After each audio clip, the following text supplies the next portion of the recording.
दोस्तों, सेलम विच trial history का एक ऐसा इंसिडेंट जिसमें लोगों पर विचेस यानी कि चुड़ैल होने का आरोप लगाकर 20 लोगों को मार दिया गया था। क्या था ये विच ट्रायल जो कि हिस्ट्री में एक डार्क इंसिडेंट बन गया? चलिए जानते हैं। इमेजिन कीजिए आपको ऐसे क्राइम के लिए एक्यूज किया गया हो जिसे आपने कमिट ही ना किया हो। आपको अपनी इनोसेंस प्रूव करना इम्पॉसिबल हो। अगर आप इंसिस्ट करते हैं कि आप निर्दोष हैं और फिर भी आपको फांसी दे दी जाए, कैसा मंजर रहेगा? ये घटना है अमेरिका के मैसेच्यूसेट्स की, जहां एक छोटे से विलेज सेलम में बिटवीन 1692 और 1693 में ऐसा विच हंटिंग ट्रायल चलाया जाता है जिसमें कई लोगों को अपनी जान गंवानी पड़ी। शुरुआत होती है 1692 की सेलम की सर्द विंटर्स में, जब दो बहनें 9 वर्षीय बेटी पेरिस और 11 साल की एबिगेल विलियम्स स्ट्रेंजली बिहेव करना शुरू कर देती हैं। फिजिशियन ने कहा कि शारीरिक रूप से कोई कमी नहीं है, पर these girls are under the hand of devil. अब ये खबर सारे विलेज में फैल गई और धीरे धीरे ये पैरानॉर्मल सिम्टम्स 12 और लड़कियों में दिखा, जैसे दौरे पड़ना, स्किन रिएक्शन और बिहेवियरल चेंजेस। उनमें से 4 लड़कियों ने अपनी इस कंडीशन के पीछे गाँव की 3 महिलाओं पर आरोप लगाए जो कि आउटसाइडर्स थी, यानी कि उनका जन्म सेलम में नहीं हुआ था, वो यहाँ पर आकर बस गई थी। फरवरी 29 को अथॉरिटीज ने 3 महिलाओं, सेरा गुड जो कि एक प्रेग्नेंट लेडी थी और उसकी 4 साल की एक छोटी बच्ची भी थी, सेरा ऑसबर्न और टिटिबा जो कि बेटी के घर में एक स्लेव मेड थी, इन्हें अरेस्ट कर लिया जाता है। टिटिबा ने शुरुआत में इस बात से डिनाई किया कि उसने किसी भी लड़की को कोई हार्म नहीं किया है, पर बाद में उसने ये कन्फेस किया कि हाँ, उसने विचक्राफ्ट एक्टिविटीज परफॉर्म की हैं शैतान के ऑर्डर्स पर। और गुड और ऑसबर्न दोनों दूसरी महिलाओं पर भी आरोप लगाया कि उन्होंने उसे ऐसा करने पर मजबूर किया था।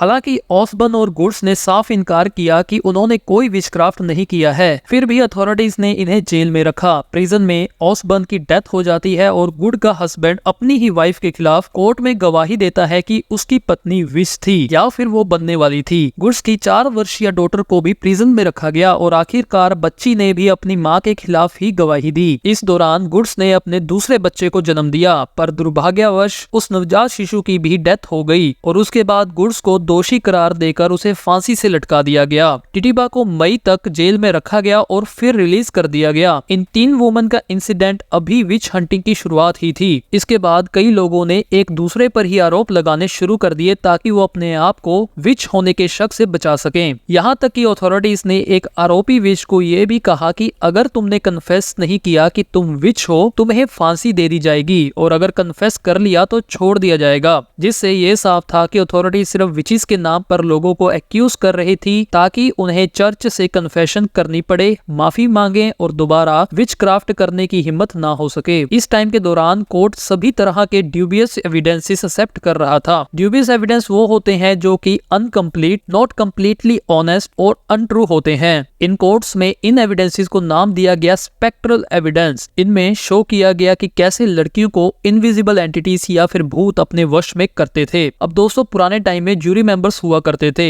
अब इन ज्यूरी मेंबर्स के रिलेटिव्स पर भी विचेस होने की एक्यूजेशन लगाई जाने लगी, जिनसे ज्यूरी की ऑनेस्टी और ऑब्जेक्टिविटी पर भी सवालिया निशान लगने शुरू हो गए। 1693 की स्प्रिंग्स खत्म होते होते 100 से भी ज्यादा लोगों पर एक्यूजेशन लगाकर उन्हें जेल में बंद कर दिया गया और 14 वुमेन और 6 मैन को फांसी लगाकर मार दिया गया। अब ये एक्यूजेशन सेलम विलेज के बाहर भी दूसरी कम्युनिटीज में फैलनी शुरू हो गई और यहाँ तक कि पावरफुल फिगर्स वाले लोगों के ऊपर भी विचिस होने के इल्जाम लगने शुरू हो गए। जब उस वक्त के मैसेच्यूसेट्स के गवर्नर की बीवी पर भी विच होने के आरोप लगने शुरू हुए, तब अपनी पत्नी को बचाने के लिए गवर्नर ने ये ट्रायल बंद किया। जिन लोगों को सजा दी गई उन्हें खत्म कर रिलीज कर दिया गया और गिरफ्तारियों को रोक दिया गया। अब कुछ लोगों का कहना था कि जिन लड़कियों को वो हेलुसिनेशंस यानी दौरे या फिर भ्रम हुआ करते थे, वो किसी तरह की बीमारी या फिर सिंड्रोम से सफर कर रही थी, पर असल में क्या वहाँ सच में कोई विच थी जो कि विचक्राफ्ट करती थी, इसका कभी पता नहीं लग पाया। पर बच्चों की एक्यूजेशन से स्टार्ट हुआ ये ट्रायल 20 लोगों की जान ले गया और ना जाने कितने ही लोग बिना लीगल डेटा या नंबर्स के मार दिए गए होंगे। तो दोस्तों, ये थी स्टोरी सेलम विच ट्रायल की। Thank you for watching it.